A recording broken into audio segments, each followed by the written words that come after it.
নমস্কার দর্শক বন্ধুরা, আমি মা অন্নপূর্ণা নার্সারি থেকে বলছি।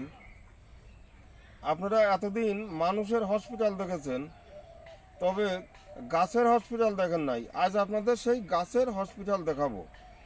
গাছ অসুস্থ হলে কিভাবে হসপিটালে আছে বা প্রায় মরার পথে সেই গাছ হসপিটালে থাকার পরে চিকিৎসা হওয়ার পরে গাছ আবার কোনো রকমভাবে বেঁচে উঠছে, সেগুলি আপনাদের সামনে তুলে ধরবো। তার আগে বলছি, ভিডিওটা আগাগোড়া দেখার চেষ্টা করবেন, আর যারা নতুন, ভিডিওটা ভালো লাগলে পরে সাবস্ক্রাইব করবেন।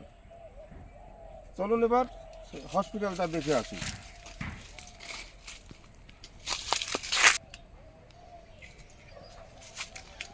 হসপিটাল, গাছের হসপিটাল, মানে গাছের হসপিটাল বলতে গাছ অসুস্থ হলে পরে হসপিটালে যায়।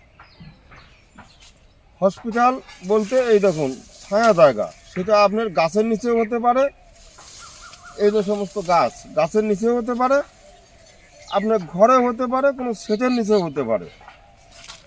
এবার যে তাপমাত্রা, এত তাপমাত্রা রৌদ্রে সে বলার কথা না। আর যাদের গাছ টবে আছে,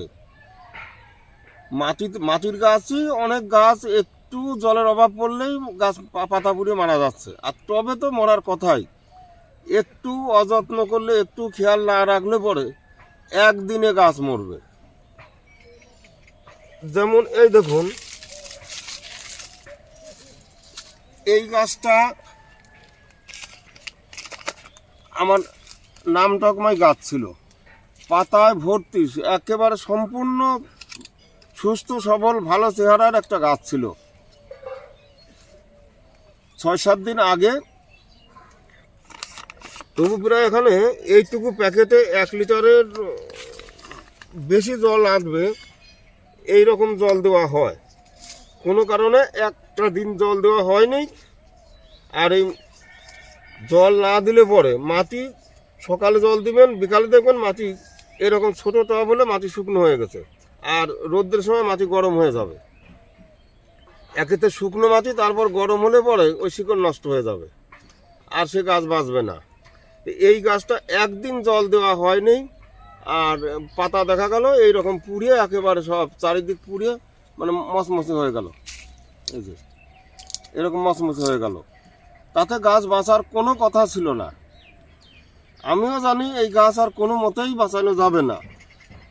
যদি আপনাদের কারোর এরকম হয়ে থাকে, এই যে ভালো গাছ 2 দিন আগে দেখলেন ভালো, রোদ্রের কারণে এরকম কিছু পাতা কাঁচা আছে বা অর্ধেক সাইড পুড়ে গেছে, এরকম মচমচে হয়ে গেছে, কিছু হয়তো কাঁচা ভাব আছে, এই রকম হলে পরে আর সেই গাছ দেরি করবেন না। রোদ্রে যদি থাকে, সে রোদ্রে থেকে নিয়ে টব ধরে নিয়ে ছায়াতে যাবেন। এই ছায়াতে বলতে সেই হসপিটাল। যদি গাছ থাকে গাছের নিচে, আর যাদের একেবারে ছাদের গাছ, যে কোনো পাশে ছায়াতে নিয়ে এরকম শোয়াবেন,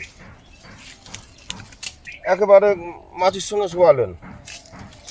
গোড়াটা আগে জল দিয়ে ভিজাবেন, ঠান্ডা জলের ভিতরে বালতিতে জল দিয়ে চুবাবেন, 5 মিনিট রাখলেন, মাটিটা ভিজে গেল। তারপরে এরকম একেবারে ছায়া জায়গায় শোয়াবেন, শোয়ায় পাতায় ভালো করে ঠান্ডা জল দিয়ে ভিজাবেন। ভিজানোর পর কিছু চট হোক বা ছিঁড়া কাপড় হোক, সেগুলি ভিজায় এর উপরে চাপা দিয়ে রাখবেন। আমরা অবশ্যই সেটা দেখানো হলো না, এই চাপা দিয়ে রাখবেন। আর দিনের মধ্যে 3-4 বার এই পাতায় জল দিবেন, কাপড় সমেত পাতায় জল দিবেন, যাতে পাতাটা, গাছটা প্রায় সারাদিন রাতই এর গায়ে জল থাকে। এইভাবে 5-6 দিন রাখবেন। আর এইদিকে নজর রাখবেন, যদি গুঁড়া শুকায় আবার দাঁড় করে আবার জল দিয়ে নেবেন। তাহলে পরে আপনার এই ধরনের অসুস্থ মরার পথাকার গাছও আবার বেঁচে উঠবে।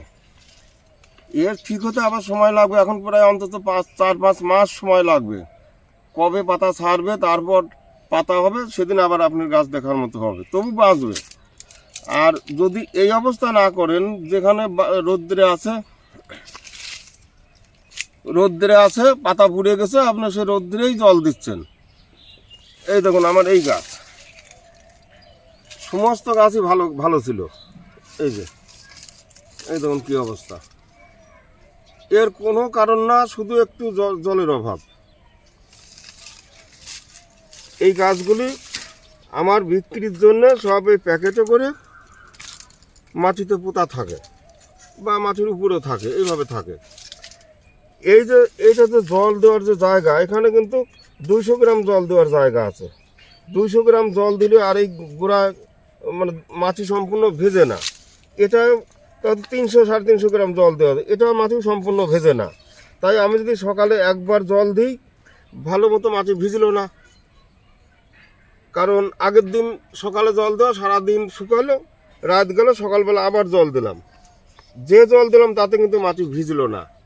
পরের দিন যখনই এই 10টা-11টা বাজবে, রোদ্রের তাপ বাড়বে, সকালে যে জলটুকু দেবো ওই 11টা-12টার ভিতরেই ও জল শেষ হয়ে যাবে। শেষ হওয়ার পরে গাছের যে এই অবস্থা হবে। এই দেখুন, এই যে আসলে তাজা গাছ, ভালো গাছ।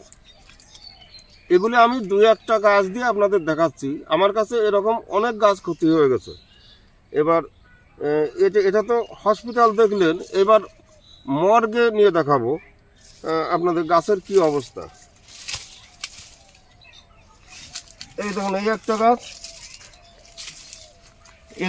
এরা হসপিটালে পৌঁছায় নাই, সেই কারণে এদের আর বাঁচার কোনো রকম উপায় নাই। ওটা আম গাছ, এটা সবেদা গাছ, এসব আর বাঁচার লক্ষণ নেই।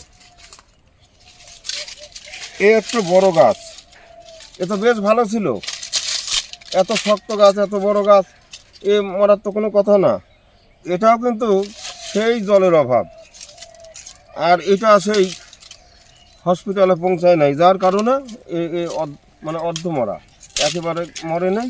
এই দেখুন, এই যে একটা ডালে একটা পাতা তাজা আছে, আর এখানে আবার কুচি ছাড়ছে।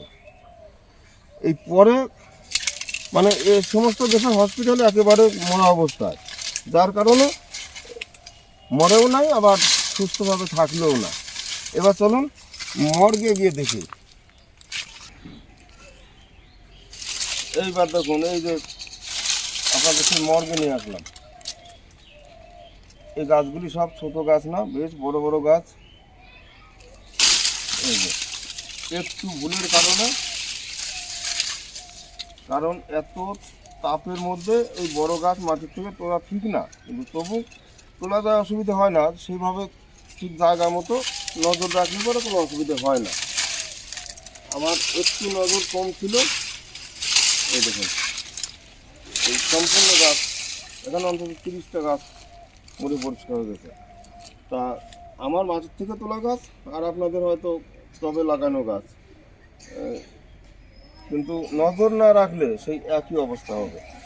তাই বলছি, এখন যতদিন এই বৃষ্টি না হচ্ছে, তাপমাত্রা বেশি আছে, ততদিনে আপনারা এই বেকায়দা মরার হাত থেকে গাছ বাঁচাতে হলে পরে ছায়ার ব্যবস্থা করেন।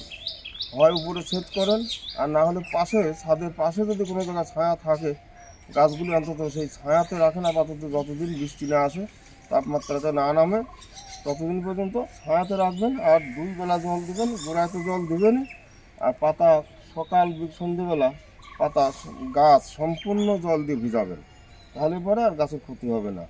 আর একবার যদি কোনো গাছে এরকম আপনি একটা গাছ তৈরি করলেন, 1 বছর বা 2 বছর ধরে এরকম বড় গাছ তৈরি করলেন, পাতা যদি একবার মানে মরা হয়ে যায়, আর বাঁচাতে পারবেন না।